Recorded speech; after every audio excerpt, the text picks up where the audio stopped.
Hello, my name is Roxana Nazari. I'm the Deputy Executive Director of the International Law Students Association.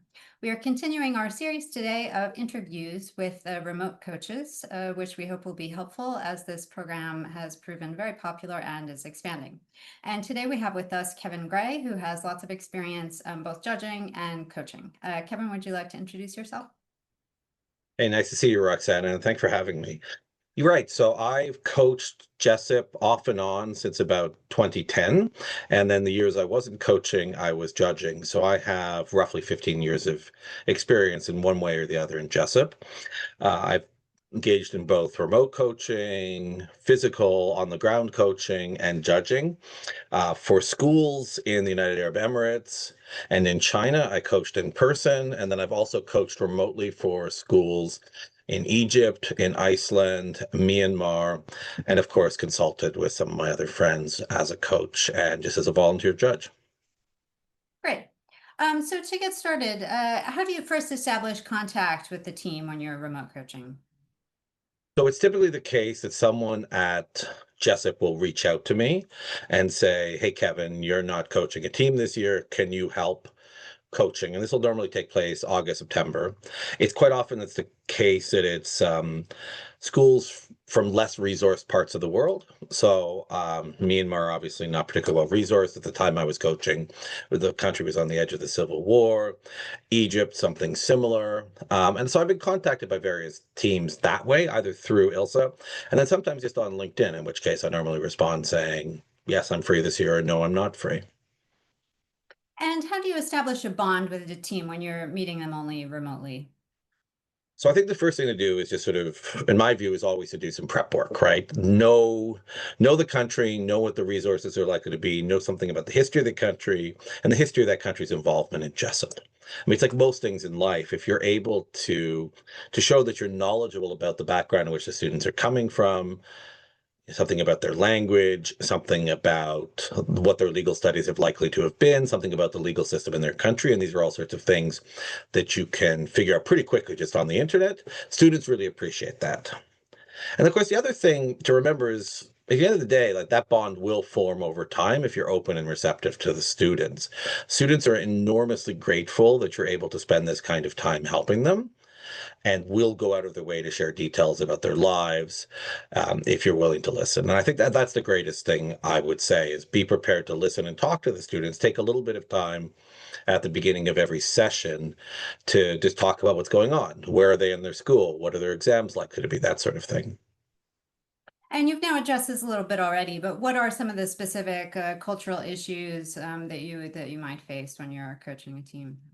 So realistically, it's not so much cultural issues per se as it's sort of just issues related to the broader development and education in the country.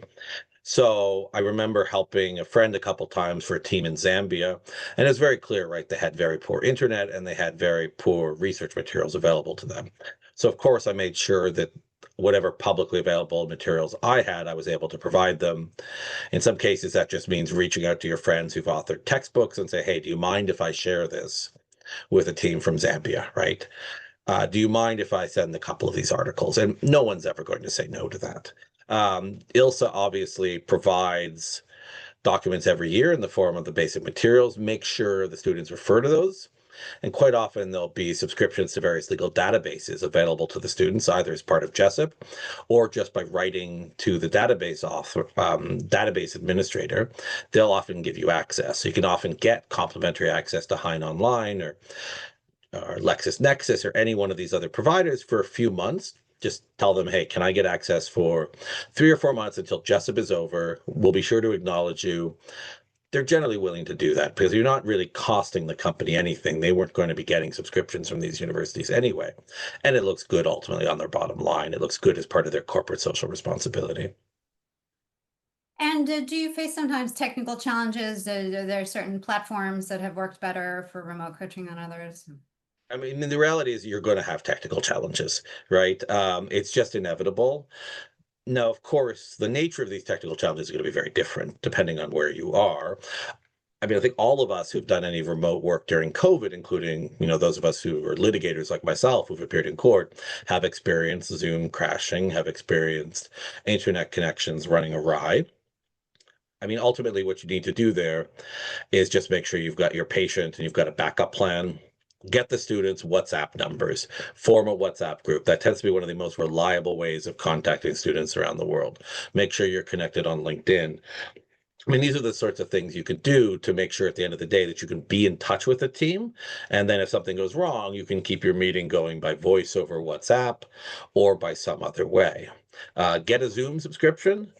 Get your employer Zoom subscription and give it out to the students so you can use it productively for longer meetings. And then meet the students where they are. I mean, it is one of the major challenges about remote coaching is, in my view, is just making sure you've got your schedules aligned because you're often not going to be in the same time zone. So just make very sure that you're able to arrange your schedule so that you can meet with the students. Quite often, it's either going to be in the morning before work in North America or wherever you happen to be, or after work. And that's just sort of the other thing you have to be able to agree on with the students are times when everyone's available.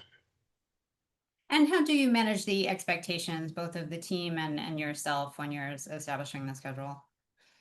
So I don't think there's anything unique about remote coaching here. The reality is teams come from different countries. So in some countries, you're virtually automatically going to go to Jessup. If you submit something, you might be the only law school in the country. For many years, I think Hungary was like that, though they may now have a second law school competing. Or it may be you have very competitive national rounds. So some countries, it may be the case that only 1 out of 10 teams or 2 out of 20 teams are going. And you have to reach out to students immediately and say, look, this is what you need to do if you want to be going to Washington. Like if your goal here is advancing past the national round, you need to do X, Y, and Z, and these are the deadlines you need to do it by. And I often require the students, whether I'm coaching in person or coaching virtually, to submit a first draft of the memorial within a week or two after the problem is released. And of course, it's going to be terrible. I tell them that. But it's better to get that first draft out there than do an oral round where they can see how their arguments get picked apart and then use the next, say, 3.5 to 4 months to fix it. Tell them that this is what they have to do and say like, look, this is what's ultimately going to be expected of you if you want to do well at Jessup. Now, for so many students, it's just going to be, look, we want to go to the national rounds, we want to have fun, we don't think we're going to make it to Washington, and that's fine. But then you tell them, okay, so this is the level of work to do well at the national rounds, not necessarily go to Washington, or this is a level of work that will, allow you to go to the national rounds, but you probably won't do particularly well. And lay that out there at the beginning, because that way the students know what's expected of them. And then if they're falling short, you can say, look, I mean, ultimately, at the end of the day, I'm not the one writing the memorial. I'm not the one having the sleepless nights. But if you continue in this way, this is what's likely to happen. This is what's compared to the expectations we set for each other at the beginning of the program. And then part of it, of course, is just making sure the teammates are on the same page. One potential problem that's perhaps more likely to emerge in the remote coaching context and be harder to solve are disputes amongst teammates. You can't be there to talk to people in the same room.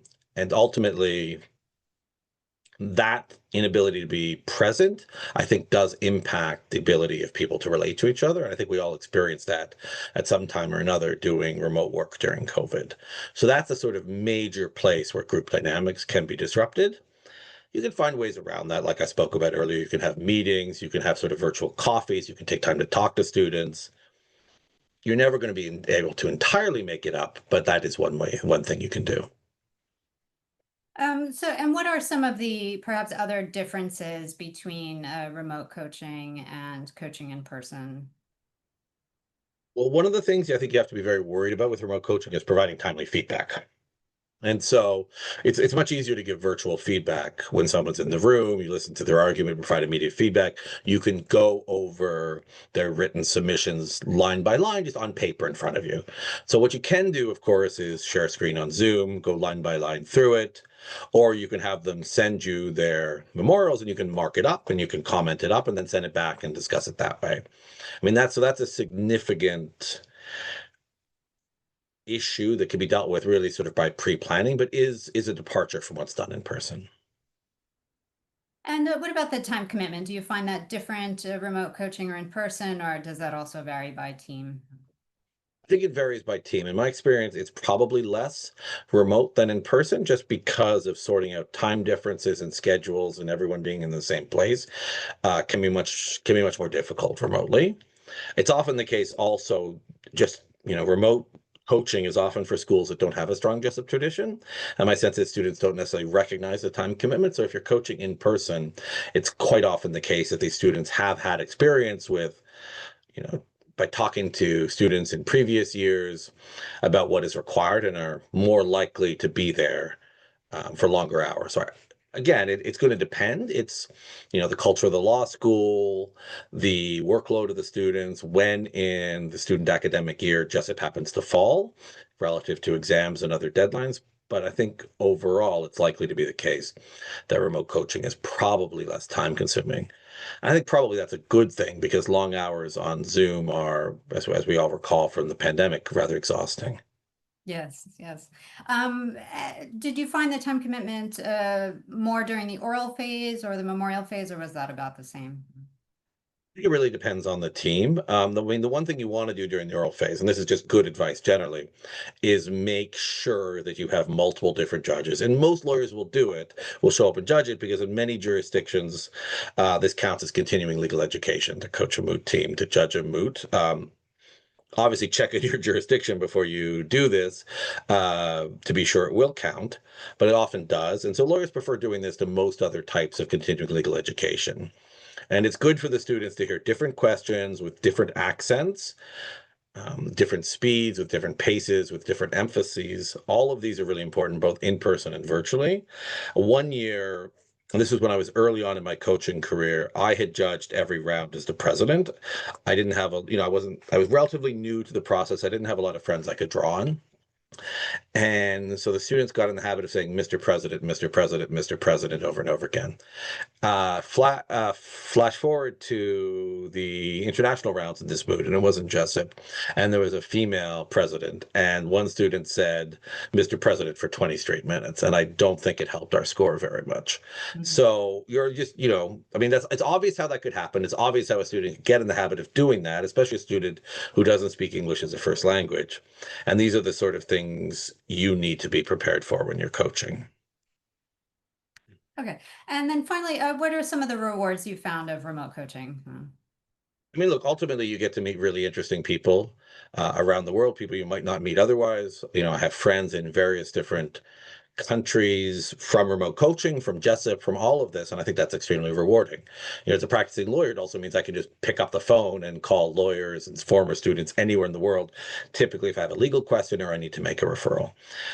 Often these students are from very disadvantaged universities. Students will be much more appreciative of the time you can give them when you're coming in from another country and they can't even, they can't get someone local to help them because there just isn't anyone available. And often in my experience, that by itself is extremely rewarding.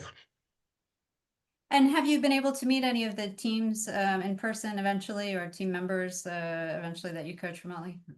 Yeah, sometimes, right? I mean, sometimes they end up in Washington and you get to see them for the first time, and that's really nice. Um, Sometimes, you'll just run into them at a conference 15 years later. I mean, I think it's the same thing with having Judge Jessup, right? I mean, I think we've all had the experience of wandering into a conference and someone saying, "Oh, you judged me, 5, 10 years ago," and you just hope that you were, particularly not you were in a good mood and not in a grumpy mood on that day, right? But no, I think that bit's rewarding, right? I mean, there's something to be said for helping smart students, get ahead and do well in life. Great. Are there any final thoughts you'd like to add? No. No, I don't think so, other than to just say that, my email's everywhere on the internet. So go ahead, find me, reach out. I'm always willing to talk about this with anyone who has questions. Great, and people can of course reach out to me as well, and I can pass along any comments to you, or they can give me feedback about other questions they might like to hear in future interviews. So thank you very much, Kevin, for your time, and thank you everyone for watching. And again, please reach out with any questions to us. Thank Thank you, you. Roxana.